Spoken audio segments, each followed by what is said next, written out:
Right, question 5. Zeolites are used as heterogeneous catalysts in the catalytic cracking of alkanes.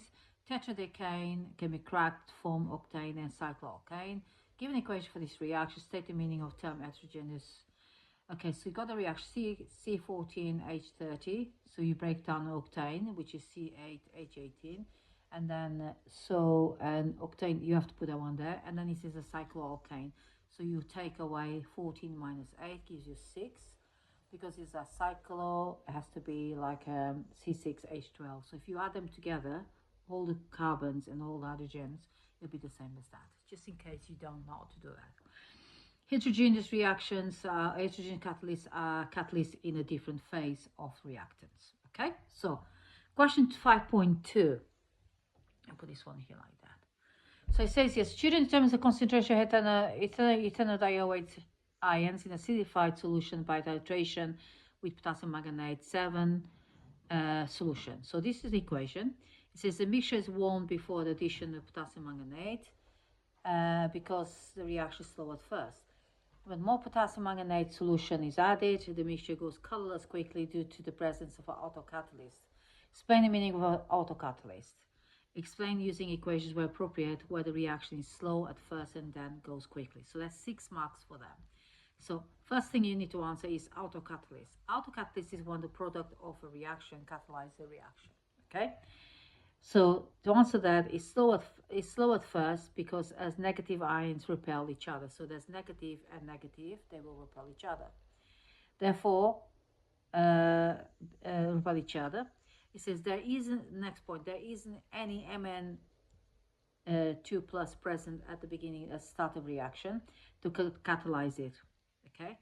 During this part of the uncatalyzed reaction, the activation energy is very high because the reaction proceeds via the, let me just pass the page. Right, so via the collision of negative ions, which needs a lot of energy. Once Mn2 plus ions are formed, this will react with Mn4 minus ions and to make Mn3 plus ions. Okay, so then it says 4Mn2 plus Mn4 minus O4 minus plus OH plus goes to 5Mn3 plus 4 waters. These equations are in the book, so you need to learn them, okay? Otherwise you won't know. So then you have the Mn3 plus C2O4 minus, okay? Which gives you 2Mn2 plus 2CO2 formed. So this is the answer to the 6 mark question. Let's do the last question. So what I did, I passed to a different type of paper. So I'm going to put this one here, okay? So to make more space for you to understand. So the reaction between so these disulfide ions and either ions in the equation solution can be catalyzed by CO2 plus ions. So this is the equation. Table 6 gives relevant standard electrode potentials. So it gives you those 3 standard electrode potentials. It says use electrode potential data to suggest how CO2 plus catalyzes the reaction. And then, so what I did, that's 3 marks. But I did a whole explanation here to make sense.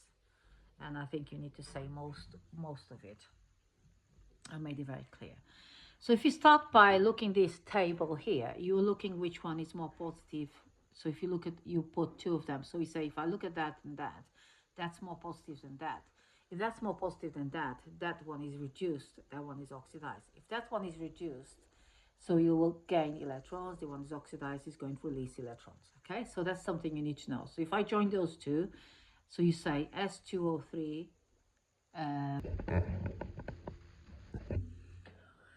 right, my phone just died there. So it says this, I ran out of storage, so I'll carry on. So I do the first reaction when the S2O8, 2 minus, that's more positive, that's less positive.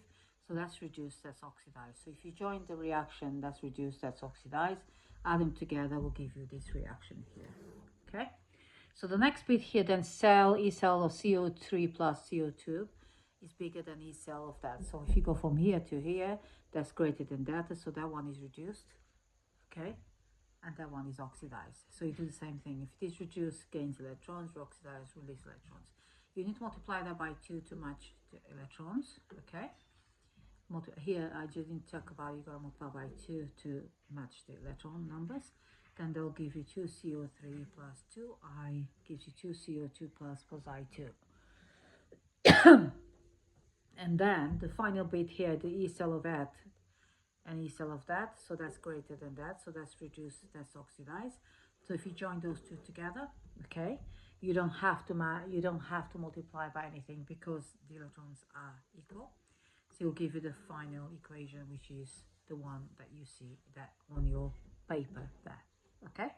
And that's how you answer that question. I hope that was helpful. I had to do in a spare page so you understand better.